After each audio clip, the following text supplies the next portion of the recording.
Out here on the first call today, and this is a follow-up for a real estate property in which I needed to add a pound of refrigerant.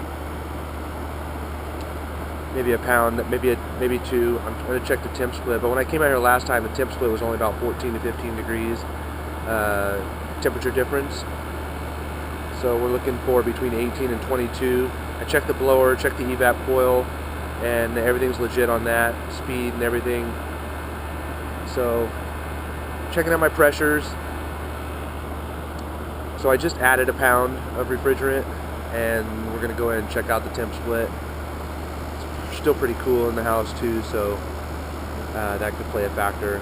But I don't think it's going to need much more than a pound. The system only holds about 6 pounds, so I think put in a pound.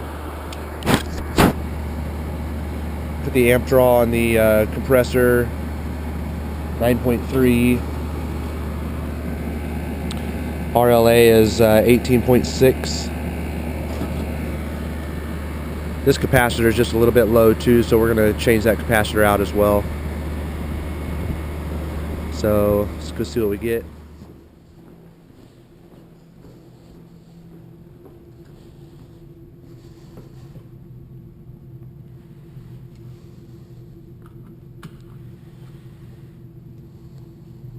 Indoors already pretty chilly at 60, 64.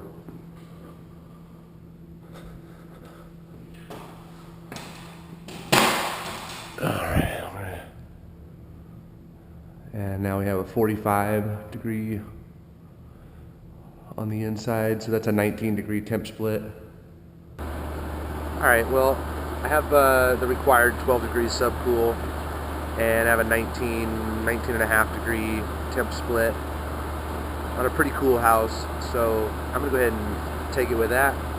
Pressures look good. 12 degrees subcool is what's required from this particular 3-ton Linux. So I'm going to replace the dual run capacitor like I told him I would, and should be good to go on this call.